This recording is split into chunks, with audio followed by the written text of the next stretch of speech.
We are going to be talking through, just the early parts of your career, really, and how to navigate that. I know, 4 years ago when I kind of graduated, I was very, very confused on how exactly to navigate, like, the working world and just trying to figure out what exactly I wanted to do.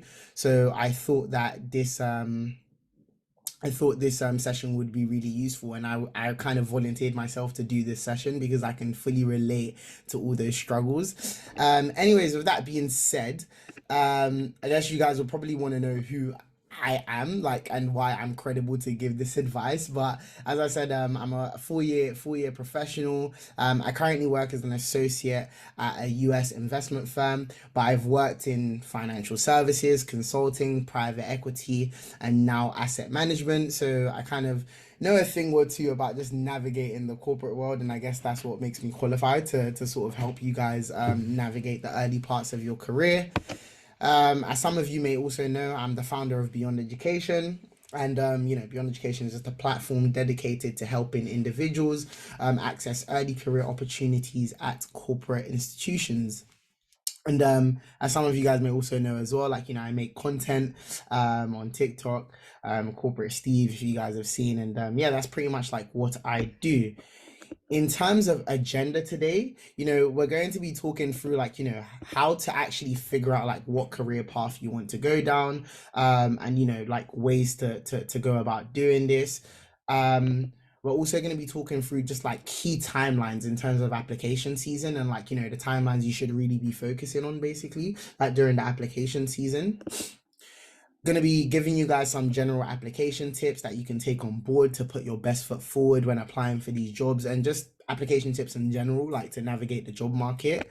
And then lastly, at the end, we would have an opportunity for a Q&A as well. I would say you guys though, like, just bear with me because I'm actually on my Jack Jones today. I don't have the Beyond Education team supporting me. So I'm gonna kind of like be trying to field the questions and also deliver the presentation as well. So just bear with me in that respect. It would actually be really helpful if anyone could kind of volunteer to read out some of the questions. Again, that would be a good way for us to just kind of get to know each other and just interact and so on and so forth. So if anyone is down for that, like, don't be shy, like, do it. It's just a way to kind of get into the habit of, like, I guess speaking up when you start working in the corporate world, I guess. um but yeah, with that being said, before we get on to the actual webinar as well, whilst I have a lot of people on here, I think this is just an opportunity to kind of like tell you guys like a bit about Beyond Education and what we do.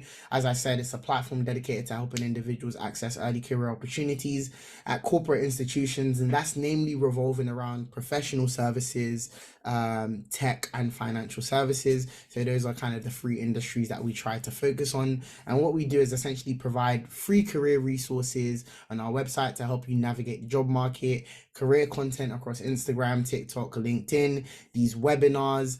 We also try to facilitate like network introductions through like our professional network base. So if you're looking for someone that works in law or asset management, for example, you can kind of pass on introductions there. And then, periodically we also provide some one-to-one support as well. So to access all of this, you can sign up to our website and you should be able to navigate all of this. You can also follow us on Instagram at Beyond Education _. Follow me at TikTok, where I periodically post useful content or some form of entertainment. And then you can follow us on LinkedIn as well. And if you want to access some one-to-one support, you can always drop us an email. But yeah, that's pretty much that from a shameless plug perspective. But with that being said, I will just progress onto the next slide, which is really and truly like, the whole essence of today, which is about figuring out your career path. And when I was thinking about delivering this session, I was kind of thinking to myself, like, I've been working in corporate for 4 years, and I would say I'm just getting to the point where I've figured out my career just in terms of what I want to do. And I feel like the first like 1 to 5 years of your career is like usually hazy because you're usually exposed to a lot of things, right? And trying to figure out what you want to do sometimes can be a bit confusing. But at the start, you feel like you figured it out. I remember like when I graduated from university and I started working in compliance, I was like, yep, like compliance is what I want to do. And then after a few years in compliance, I was like, actually, I kind of want a client orientated role. So I say this to say, like, we're all still kind of figuring out to some extent as we go along. But with that being said, when I was thinking of delivering this presentation, education, I thought to myself, like, I really want to kind of give you guys a constructive way on how to go about figuring out the career path that you want to go down. And I've kind of distilled it down into like a framework, which I will go through in a second. So the framework that I think I've adopted just over my years, reflecting on all the experience I have in order to figure out what career path I want to go down, is a three-step framework, which is effectively information, reflection, and application. And I'll kind of talk through these points and elaborate on these points in a lot more detail as we progress through the sides. But I think it's actually quite a catchy framework, if I do say so myself. And I feel like that's what I've kind of distilled this whole figuring out your career path into. So, step one, information. So naturally, I guess, like, in educational institutions, there's kind of an information gap between educational institutions and the working world, and that's because, like, in educational institutions, they're paid to just teach you stuff on paper and it's purely theoretical. So your perception of what actually goes on in the working world and the reality are two different things, right?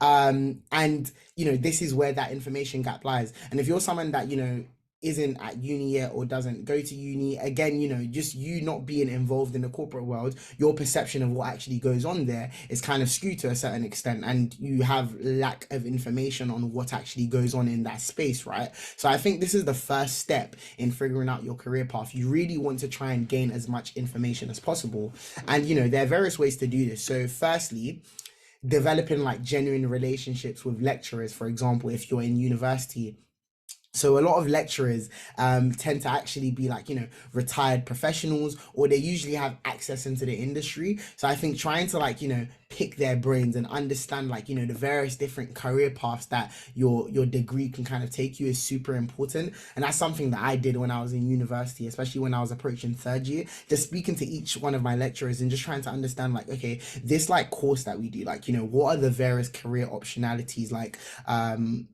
with this course. So I feel like that's like number one key thing to do in order to kind of just gain more information. I'd say the next thing you want to do is then pay attention to your modules, like, very deeply. So when I was in third year, I came across this module called corporate governance, and this is really what kind of informed my decision of where exactly I wanted to go in my career. Because when I was doing corporate governance, it basically kind of talks about interacting with senior decision makers in an organization to make good governance decisions in an organization and just run an organization effectively. And in my head, I thought to myself, okay, that sounds like, a position where, like, you're relatively senior. So with that being said, when I'm looking for jobs, I'm just going to type up corporate governance. And yeah, this was all because I was kind of exposed to that module. So I would say, like, really pay attention to the content and the modules you're being taught in university.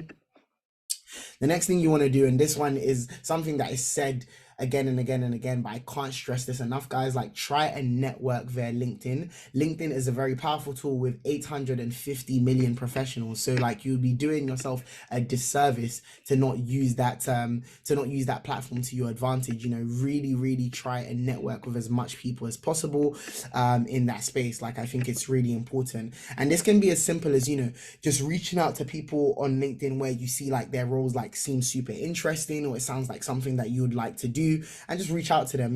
You can also try and develop a personal brand on LinkedIn. This is something that I've been doing a lot more of, just posting about, like, how to help people get jobs, or you can post about an industry that you're interested in. But a lot of people get headhunted through LinkedIn more often than you guys realize. And there's just a lot of information on LinkedIn that would be very beneficial in allowing you to figure out, like, what career path you want to take. The next thing I would advise doing is trying to get a mentor. And again, I would say, like, when I've seen people try to get a mentor, like, they usually think about it in such a formal approach. When I think that anyone can be your mentor. I have so many mentors that they don't know they're my mentors, even if it's just like, the periodic 5 minute catch up, or engaging in their content and seeing the stuff they post, for example. Like, that's a form of a mentor. But like, really look at people that you aspire to be like, and people that you feel like, okay, like, I would love to be in your shoes one day, and try to, like, develop some sort of like mentor-mentee relationship, because again, they'll give you all the information you need about how they got to where they're at, and that would be beneficial for you, because at this first step of figuring out what career path you want to do, you need to gain as much information as possible. The next thing I would say, especially in this current generation that we're in of Gen Z, is, leveraging career content creators. So there are a lot of content creators now that are increasingly becoming more transparent about the industries that they work in, the day-to-days, and so on and so forth. And I feel like, yeah, like, it's important to kind of pay attention to it. Obviously, take some things with a pinch of salt at the end of the day. But again, there are a lot of credible like career content creators across various different industries that, kind of tell you the ins and outs, how they got their jobs, what they do on a day to day, and so on and so forth. So it's really important to try and leverage as much of these as possible. They're littered all over TikTok, all over YouTube, even LinkedIn. They're content creators on LinkedIn that can really give you insight into those industries. And I think it's really important to try and leverage that as much as possible.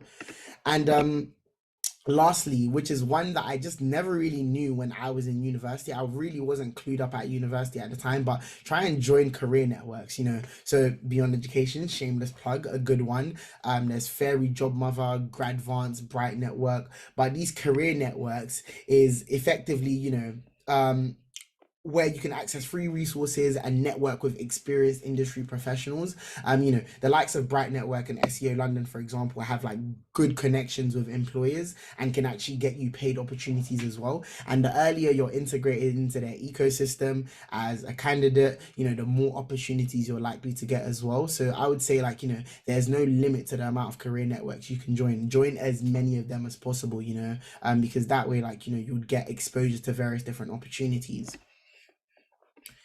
Now, moving on to step two, reflection. So, when you've gained all this information, right, you kind of need to reflect on this information. And I say reflect on it from three perspectives. So, firstly, reflect on it from an interest perspective and, really sit down and assess all the information that you've taken in and, try to see, what am I actually interested in? Okay, so I spoke to a professional that works in consulting, right? And he told me the ins and outs of his job. Do I genuinely find what he told me interesting, or is it a bit boring to me? So, I really feel like it's important to just reflect on that information. Also reflect on your personal interests as well in the context of industries that you're looking into. So for example, like I pride myself in being an effective communicator, and I like engaging with like a lot of people. So with that being said, when I wanted to go into consulting, I realized that it was a good fit because I had the opportunity to engage with a lot of clients, and then I had the opportunity to communicate like, ideas to them and try to like work through their problems. So, really sit down and understand and assess like your personal interest, to understand like how it can be transferable into various different industries and roles, and then also reflect on the information that you've got from people that you've networked with and the information you've absorbed to understand if, okay, my interests are aligned with like, some of the information I've gotten. The next thing you want to do is also reflect on your skills as well. So as you guys know, there are hard skills and soft skills. So, looking at your soft skills, for example, again, using the example of being an effective communicator, try and see like, what roles requires you to be a good communicator. I have a bias towards consulting. I think consulting is a really good industry to start in because it really develops you as a holistic professional.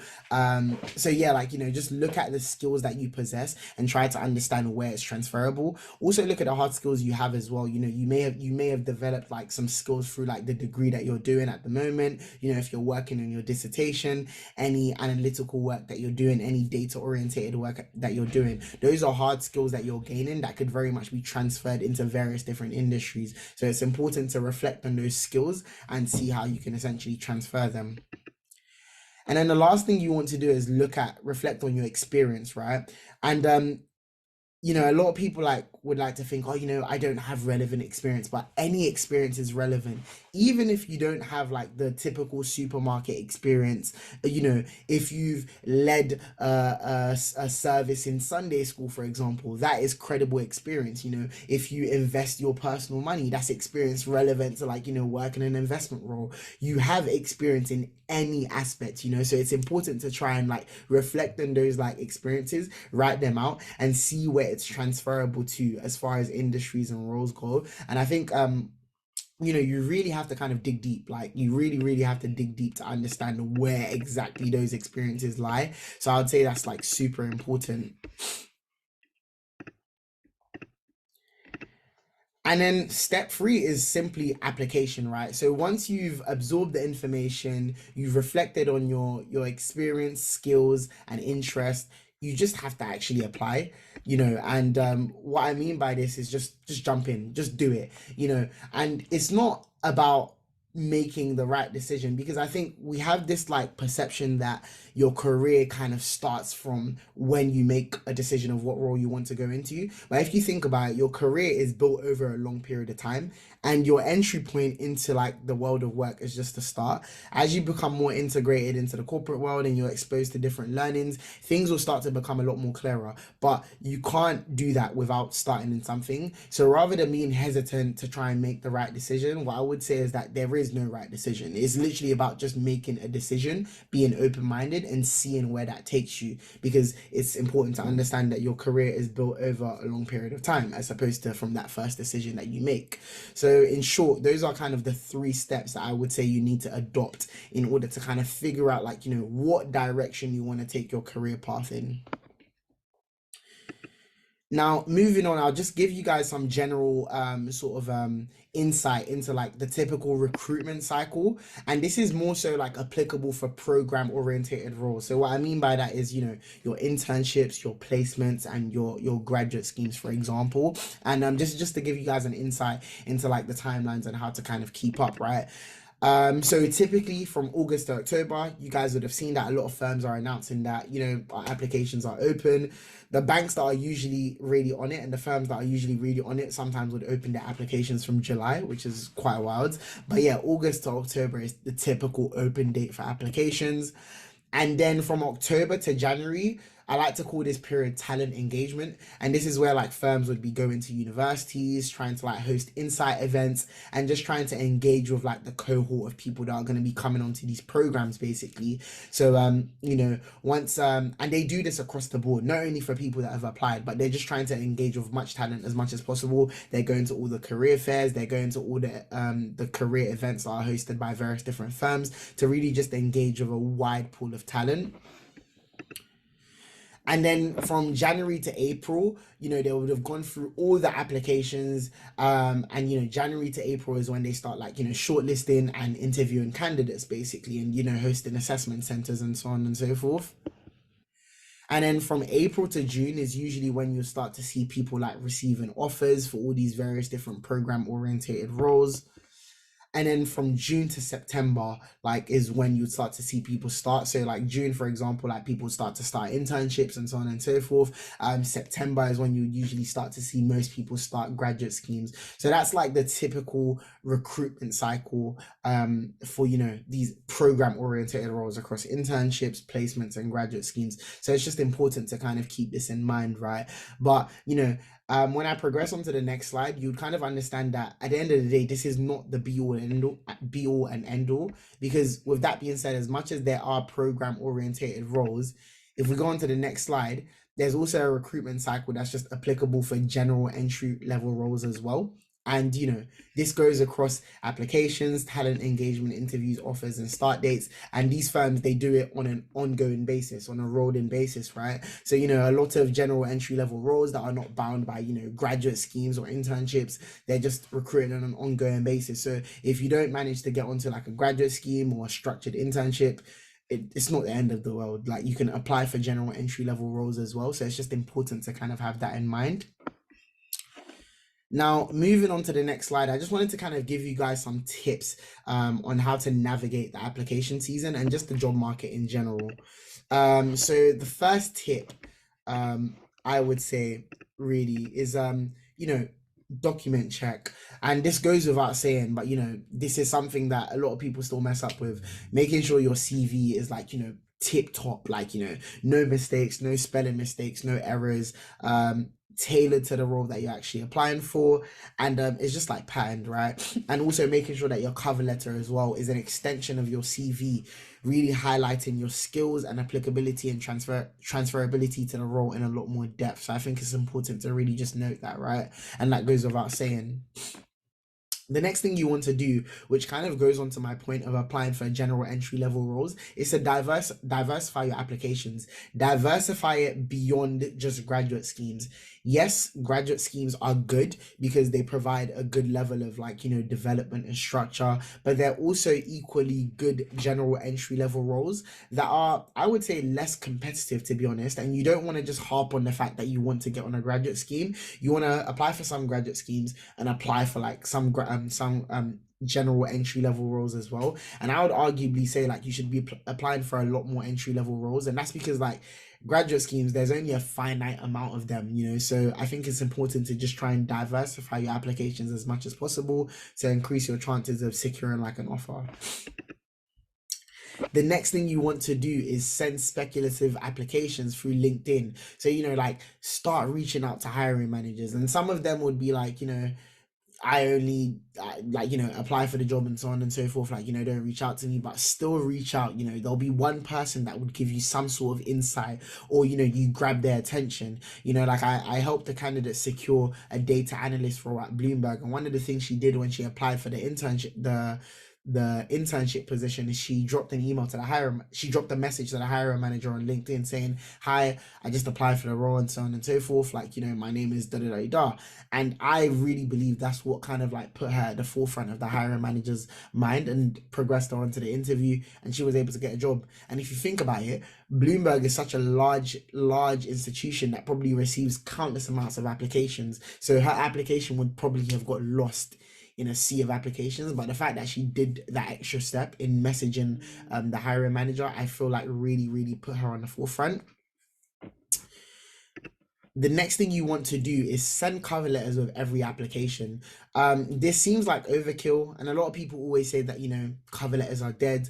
But at the end of the day, you need to think about it like this: if an individual sends a good application, but then also goes the extra mile to send a cover letter, because, like, there was an option to do it, a lot of firms are more likely to pick someone that like took the extra effort. And then if that cover letter is then even really, really good, that's another opportunity to kind of like spearhead you and put you at the forefront of the hiring manager's mind. So I think it's important to just like recognize this. Sometimes, like, recruiters will literally screen applications that don't have any cover letters just because, so I think it's really important to just understand that you want to put your best foot forward. You really want to show these people that I want to work in your company by any means necessary, and I'm going to go the extra mile to show you that I can do that. And it just kind of reflects as well that, if you were to go into the role, like, that's something that you do, you would just always go the extra mile. So I think it's really important to do that.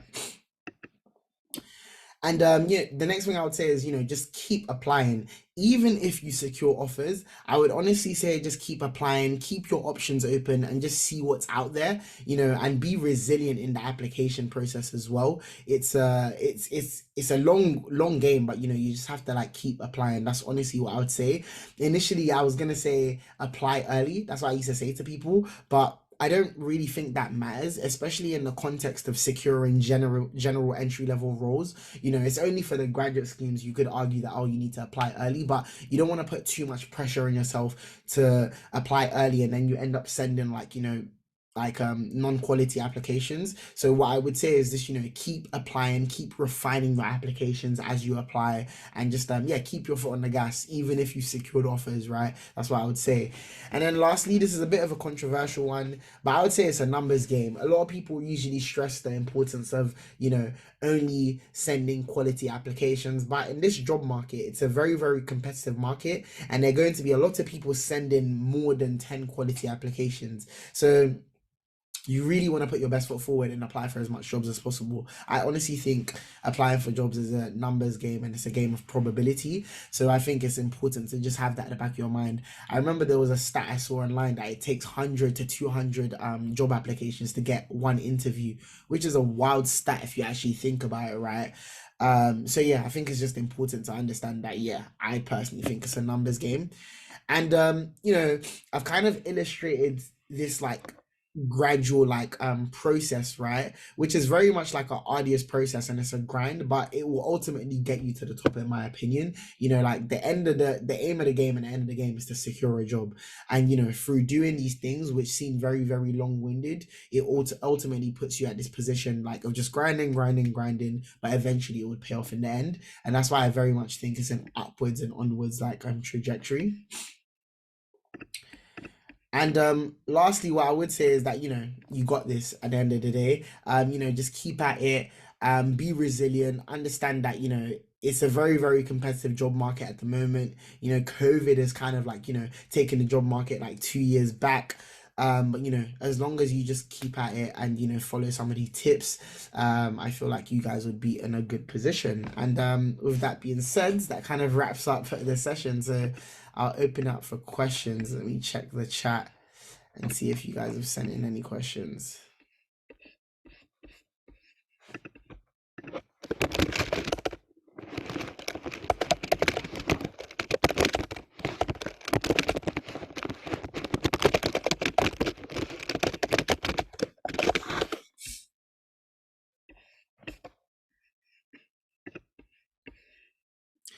Thank you, Temi. I'm glad you guys found it insightful. I was a bit, I was a bit on edge doing it all by myself without the team because I always try to interact in the chat as well as I'm presenting as well. But yeah, if you guys have any questions, any things you'd like to go through, yeah, let me know. How do you find entry level jobs? So I would say your best bet, like the best job board in my opinion, is LinkedIn. Like LinkedIn is the best, just by way of filtering. Yes, I would say like that's the best bet. Another place to also look at as well is the credible sources like Bright Network, for example. They have like a lot of they have like quite an extensive like robust job board as well. So I would say that's a good place to look at. And honestly, just Google. But I would say LinkedIn is usually the best place to start at first. Thanks so much for your work. It's super helpful for young people like me just entering the workforce. I'm glad to hear that, man. I'm glad to hear that. I'm glad you found it useful. I'll also add as well, guys. There's a so Bright Networks actually have this tracker of application deadlines that I found really useful. So I'll add it to the chat as well, and you guys can kind of access it. But yeah. Hi, how can you increase wait, hold on, let me just go back to all the messages. Could you explain how I would go about messaging a hiring manager, as in what would I say to increase my chances of them reading and getting back to me? Thank you for this webinar. Yeah, that's no problem, Helen. So in terms of reaching out to hiring managers, so there's a couple of ways you can do it. It depends on the intention for why you're reaching out to them. So if, for example, you've just applied for a job, it's literally as simple as just, like if you're trying to connect with them, just hit them up and, hi, I just applied for a role at, let's say Bloomberg, for example. Hi, I just applied for a role at Bloomberg, and I found the application process quite straightforward. I hope my application grabs your attention, and any tips you have on how to navigate the assessment process would be much appreciated. Something along those lines where it's not too, I guess, like asky. You're not asking for like, hardcore, like, hey, give me a job kind of thing, but more so on the vibe of, hey, I'm innocent. I'm just looking for tips on how to navigate the job market. Can you help me? That's kind of the way I would go about it. How can you increase your connections on LinkedIn? So I would say, and I'm probably biased in saying this, but I would say posting is honestly the best way. But I appreciate that as a grad or like as a early career professional, you might be thinking, okay, what do I post? So with that being said, I feel like the best place to start would just be to engage with like professionals, engage with people that are posting, and engage meaningfully, not by just liking, like, comment your thoughts on like a post, not just good posts. Let's say someone posted about like, the recent budgets, comment your thoughts on it, comment what views you have on it. I feel like that's the best place to start. As you start to engage, you would get to the point where like, okay, like maybe I can post one or two things, or maybe I can say my thoughts, or, I've seen the way this creator posts, like, let me see if I can like post something similar and like add my own spin to it. So I feel like that's kind of the best place to start. And then over time, you start to kind of build confidence to be able to post on LinkedIn. And that way, like, people will interact with your content as well, and your connections would grow that way. Another way as well is just connecting with people intentionally. So like now more recently when I'm connecting with people, I'm usually connecting with people off the back of like their content I saw or I want to work with them. So like I'd usually when I send them a connection request, I'd kind of hit them up on some, I saw the content you posted that would be great for us to kind of like connect and like, stay in each other's network or so on and so forth. So I feel like it's important to just connect meaningfully and that way your connections would increase. But I don't think the goal should be to increase your connections anyway, because it's all about making meaningful connections at the end of the day. Someone could have 1,000 connections and none of those connections are really useful, whereas someone could have like 50 and all those connections are useful. So I think it's just about looking at it in that way.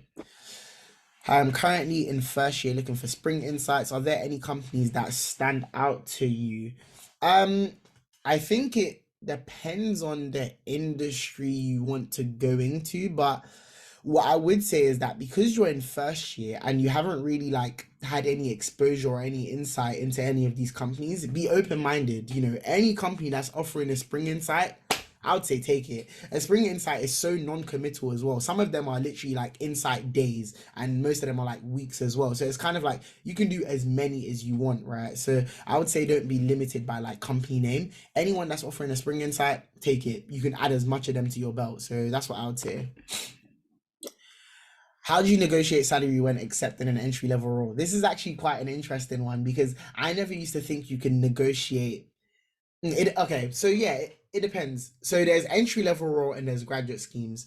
With entry level roles, I feel like it's easier to negotiate, to be honest, because it's not like a development program per se. It's just a job in the job market. So the way I would kind of go about it is more so on the basis of, okay, I've looked across the industry and this is the average of how much gets paid kind of thing.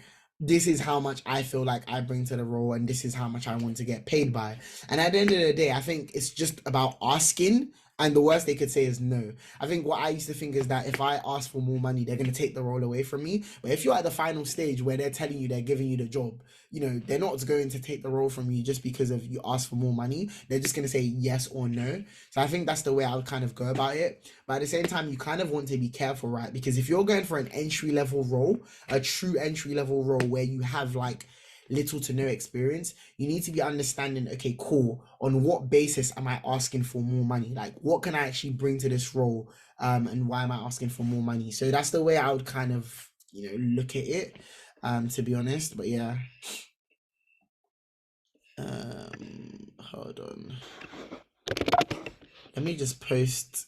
I don't know if you guys got the application deadline tracker as well. Um, if you're interested in many different things, for example, there's a fear that you might look unserious or flighty when changing different jobs as you're trying to figure out what you'd like to do long term. How do you navigate that, especially when you might not have a lot of free time to try new things outside of work and to try something totally new, you'd have to keep changing roles. No, that's a very good point. And I think this is where the information gathering thing really comes into play and leveraging different channels to get information. So if we just go back to the first bit, right? So let's say for example you've committed to working in consulting, but you're having a growing interest for banking, right? What I would do is try to find people within my network on LinkedIn that work in banking and just start asking them questions about, okay, what do you do? What's your role about? To find out more information before you decide to think, okay, like maybe I want to make that jump rather than just jumping straight away. And then as far as like, when you speak to employers, look, like employers at the end of the day are human beings like me and you. They're totally rational. Like, it's normal for someone to work in one industry and all of a sudden be like, not really feeling that anymore. You know what I'm trying to say? Obviously, you want to limit your jumps to as much as possible. And I'm saying this like with a tongue in my cheek because, I've kind of worked across a lot of industries in a short space of time. But at the end of the day, employers know that, again, people may not like an industry that they're in, their interests might change. So I think it's just really important to understand that, you can do it. It's just about how you communicate that to employers and how you articulate that to employers. So I usually articulate it in a sense of, I have a newfound interest in this industry and the experience that I have from the other industry, I feel like it would be really beneficial. So from that perspective, it doesn't look like I'm unserious. It kind of just looks like, oh no, I actually like you guys' industry a lot. And I think the skills that I've gained from the other industry might help you guys. I think that's the way to go about it. But I'd say in the first instance, try to get as much information as possible about this new industry that you're interested in without leaving. And you can do that for various different things, like coming to an insight event, for example. Like, if you work in banking and you came to our insight event in asset management, that's a way for you to know about asset management. Insight events are non-committal. You can do that for so many different things. So I think that's the way to kind of go about it. Can the mentor be from a different profession, or does it have to be related? Um, no, it doesn't have to be related, to be honest. You can have mentors across the board for various different things. Yeah, like I have various different mentors for different things because navigating life in general is just not easy. So yeah, having mentors to just like help you with making hard decisions, hard life decisions is useful. Having career mentors is useful. Having business mentors is useful. So it can be across the board, to be honest. Thank you, Leah. I really, really appreciate it. Thank you. When moving laterally, what are your top tips for finding salary info so you can benchmark yourself effectively and reasonably? That's a great question. So Glassdoor, like that's standard number one. Then number two, leverage industry professionals, leverage people that are working in that industry and try to ask them like, yo, like, what is the range like I should be expecting? Some people are kind of gatekeepers, but some people are just fairly receptive and transparent. So try and leverage information from actual people that work in those industries. We're actually working on a secret project to be able to share salary insights across the board. I don't want to speak too soon because I know if my community associate was on, she would actually tell me to just keep quiet. But yeah, I'd say Glassdoor and speaking to professionals that are working in that industry would be your best bet. Also, you can always drop me a message as well. I kind of have an insight into various different industries, and I'm happy to help. I'm also doing this series as well on my TikTok where like I speak to some of my professional friends and just ask them what they earn. So hopefully that helps as well.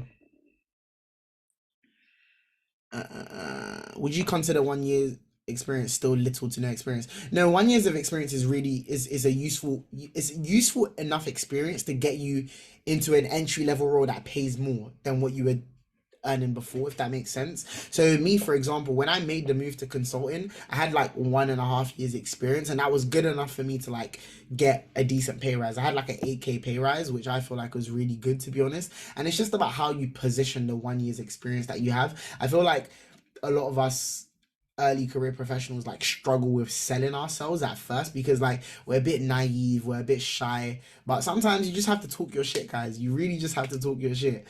So yeah, I feel like that's really what it's about, to be honest. How would you go about describing a spring insight day or week in a CV or cover letter if a lot of the experience was more talks than hands-on experience? So no, that's a great question. So I think what you would want to demonstrate in that instance when you did an insight day or spring week is more so your interest in that space. Because these people are not silly. They know you're not doing anything that's hands-on in these insight days or the spring weeks, right? But it's all about the fact that you took initiative to actually apply for these spring weeks and you actually have interest in this industry. And I feel like that's what you really need to highlight in the cover letter, right? So talk about how like you being exposed to the deal advisory desk at EY really piqued your interest in understanding how deals are negotiated, right? Really elaborate on some of these things and for stuff that you found interesting. And I feel like that way your enthusiasm for that industry and that role would kind of shine through. Because again, like employers are hiring on interest and potential. So yeah. How would you go about preparing applications for finance slash banking slash consultancy spring weeks or internships from an engineering background with only experience in the engineering sector? Thank you for the webinar, very insightful. No, that's no problem. Yeah, so it's all about like transferable skills. All about transferable skills. So odds are if you were working in engineering, you have some solid problem solving skills, right? And I feel like that is applicable across finance, banking, and consultancy mainly. So it's just about looking at these these roles and these applications and really identifying like what they're asking for as far as like desired skills, and trying to see what transferable skills you have, and really tailoring your application in that respect. Again, for spring weeks, it's all about, I'm interested in this industry, and I want to work in this industry, and this is why. But yeah, I think that's really what you need to do. I think engineering, there are a lot of people that studied engineering that work in finance, banking, and consultancy. In fact, there are a lot of consultancies that are specialized in like engineering, for example. So there's so many avenues you can go down. Like, your experience is always relevant. So yeah.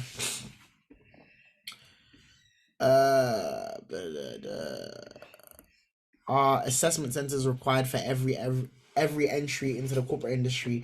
No, I feel like with entry level roles, they don't usually do assessment centers, but with like grad schemes and stuff, for some reason they always do assessment centers, which I feel like is really weird, to be honest, because in my view it's just like why am I doing an assessment center? Because if I was an experienced hire like me now, when I'm going to job interviews, they're not gonna put me in an assessment center. It's just weird. So I don't know why they do it, but yeah, that's just how it is at the moment, to be honest. So yeah, not really sure why.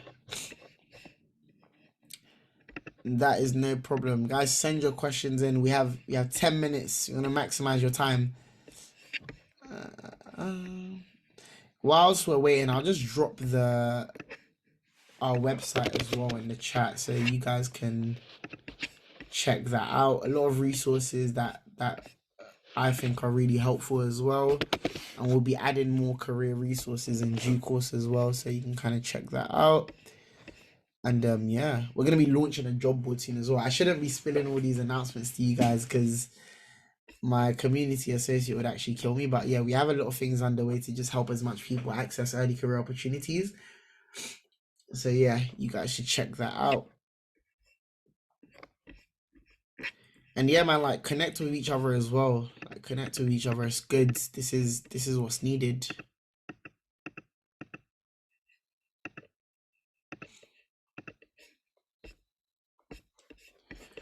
Do, do, do.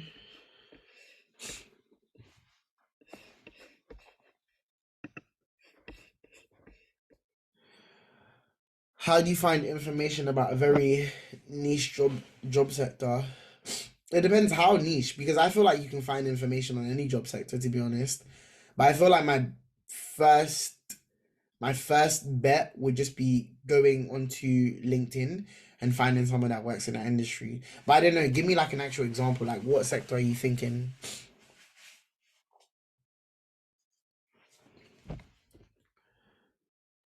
That is no problem, Isaac, man. No problem. That's what I'm here for. ASO specialist, digital marketing. I don't know what an ASO specialist is. But with marketing, there's a lot of pages you can follow to find out about marketing, and I'll plug them to you right now. First one is Pretty Little Marketer. Like, she is the OG of marketing, and she knows everything to do with marketing. So I'd say that's the first one. Second one is Girls in Marketing. They are really, really good as well. Those two pages, you follow them across LinkedIn, Instagram, you'll know everything you want to know about marketing and all the opportunities you need. So I'd say that's your best bet. Um, what are your thoughts on staying at one company versus job hopping? I think if you want to progress to manager, you need a longer tenure. Um, it's a bit of it's a yes and no, to be honest. Staying at one company is good as long as there's progression, as there's clear progression and development. But I would honestly say, if you're not developing or progressing in a company and you're not learning anything, and there's opportunity somewhere else, then I say it's better to take that. And some people secure management positions by working in one place for a certain amount of time and then going somewhere else and securing a manager position. So I think it is possible. I think if you stay in one company, as long as there's progression, professional development, and good earning capacity, then that's all good. But if they're not giving you the opportunity in one company, I'd say you go somewhere else. Like, and A lot of companies don't. Again, as long as you clearly articulate yourself or why you moved, then you're not bashing the other company. A lot of companies are really receptive to this. Tech in particular, they do not care, like, like what company you work in. To be honest, like they don't mind job hopping. So yeah. I have no experience in corporate or business. Would I need it for an assessment center? Not at all, not at all. With assessment centers, it's a totally different ball game. Just in terms of, I feel like if you've got to an assessment center without any experience, they don't care about your experience. What you need to do in the assessment center is find a role and play it really well. So I made a video about this, but in an assessment center, there's various different roles you can play. You can be the group leader, you can be the coordinator, you can be the person with the ideas. Just find a role, play it really well, and be vocal about it in the assessment center. And I feel like that's what will make you stand out. The one-on-one session still running. Signed up a while ago and wondering if there was a deadline I could have missed. I'm not sure if you are referring to like our BE Connect platform, which we're currently working on again. But as far as one-on-one sessions goes, they're still running. If you drop us an email at Beyond Education at info.beyondeducation.uk, um, yeah, happy to kind of schedule a one-on-one session. I'll just drop that chat info at beyondeducation.uk.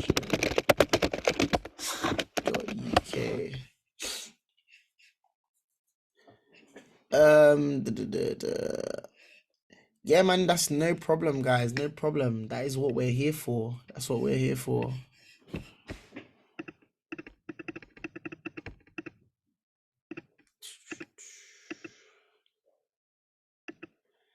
Thank you, Temi. Thank you, thank you, thank you, thank you. Any more questions, guys, before we wrap up?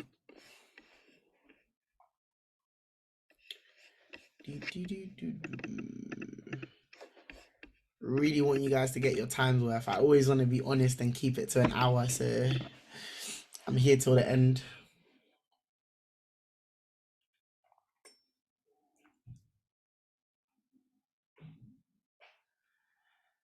Appreciate that, dear. Appreciate that.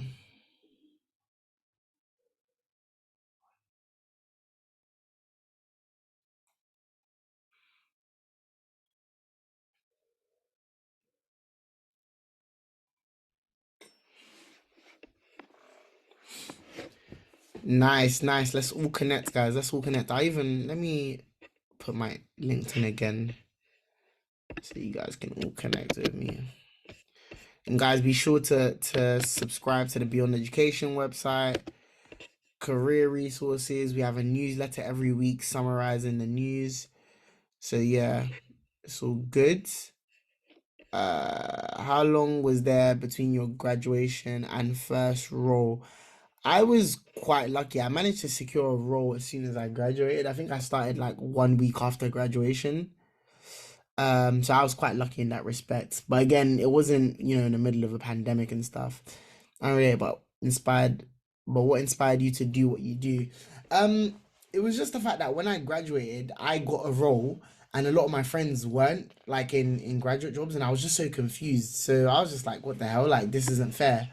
And I just kind of started helping people individually, and then I realized that, oh, like there are a lot of people that actually don't have roles. So then I started to just try to do it on a bigger scale, and yeah, 4 years later, here we are. What did I do to get a graduate job early? I applied for as many jobs as possible, and I feel like I started applying late. I started applying like December, but I applied for so many jobs. Like I came out of university and I had like 4 job offers, and this is like with no internship experience whatsoever. So that's why, like, I really honestly just believe in the whole apply for as many jobs as possible. Like I wholeheartedly believe that. But yeah.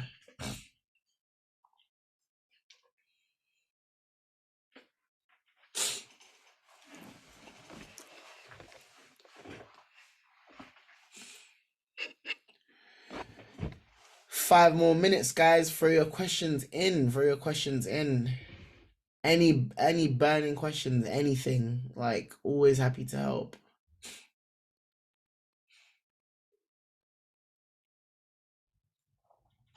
Do you secure a graduate scheme or an entry level? I I secured a graduate scheme, two graduate schemes actually. One was for an insurance firm as an insurance broker, and then one was for um, a fintech firm, an American fintech firm, as a risk and compliance analyst. What would you advise people with unrelated degrees to do? Um, feel like it doesn't matter. A lot of firms are now degree agnostic, which just means that they don't really care about the degrees that you do. As long as you have interest in the industry and the role that you're applying for, and you demonstrate like the transferable skills that you have, and the value you can add to the role, I think it's all good. I have a TikTok where at one point I decreased my salary. Yes, so that was tactical. That was when I was trying to get into like the buy side, so like private equity, because I had no experience whatsoever in private equity. I didn't have any investment banking experience or like big four consultancy strategy consultancy experience. I had to kind of take like an entry level role to kind of like get into the private equity firm, and then that way it was kind of like, okay, cool, I'm in private equity. Recruiters started hitting me up again because they saw the private equity name, and then like I was able to kind of like navigate that and secure a higher paying salary in the end. So yeah, it was tactical, and sometimes it gets like that. And I would even say, like, for some of you guys like that are graduating this year, I would consider still applying to like internships, right? Some internships, just because a lot of them are going to be receptive to like, hiring you for junior roles, and understand that again, your career is over a long period of time. So, you have all the time in the world, like, so you're good.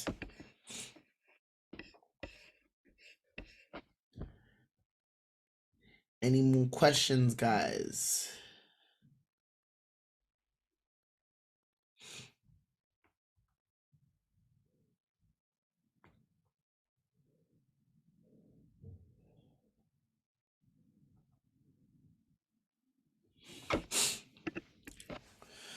What would you say is the most important thing you include in your cover letter, and has an employer ever used or dissected it in an interview? So when I was applying for private equity, there was one thing that I did in the cover letter that I feel like made me have the most banging cover letter ever. And that was like, I basically highlighted the deals I was interested in. And I feel like that really made me stand out because I proper like highlighted why I was interested in it, why I thought it was a good deal. Um, and they didn't bring it up, but I feel like it caught their eye, and that's why I got invited for the interview. But I would say, like, when you're in an interview, sometimes like they don't bring up some of the things you want them to bring. I try to incorporate it somehow into the conversation. So I feel like that's the way I try to go about them things.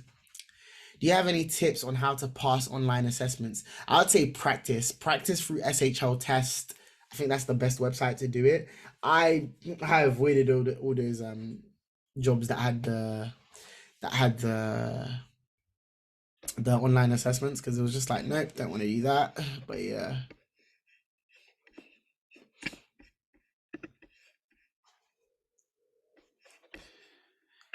it's SHL. If you just type SHL test online, you should find it.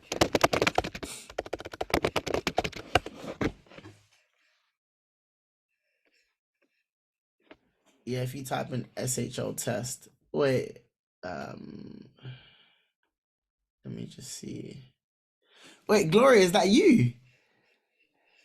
Yes, it is. Oh, hey, Gloria. I was like, I literally went on LinkedIn just to go search your name. I was like, yeah, I know that, Gloria. Lol. Oh, nah, man. Yeah, Thank but keep doing your thing. I told you I'm your biggest fan. I'm in all the meetings in the background. Nah, that's good. That's good. That's good. Where's the recorded seminar going to be available to rewatch? It's going to be available on our YouTube. But yeah, you should get an email with all of that in the next week or so. With the deck, we don't particularly share them out because they're proprietary information, but I'll speak to the team because there might be value in doing that. But yeah, like the video will be available. Any advice for women trying to get into construction? There's actually something called the BPIC network. You guys should check that out. BPIC network. But I have to head out, guys, now because I am on another call. But honestly, thank you guys for joining. Make sure you connect with each other on LinkedIn. And yeah, man, like, tell people about this event. you know, give us feedback. I really want to make this better for you guys, and I want to help out as much as possible. I want everyone to be able to access early career opportunities at corporate institutions. So yeah, man, with that being said, I'll leave you guys to it.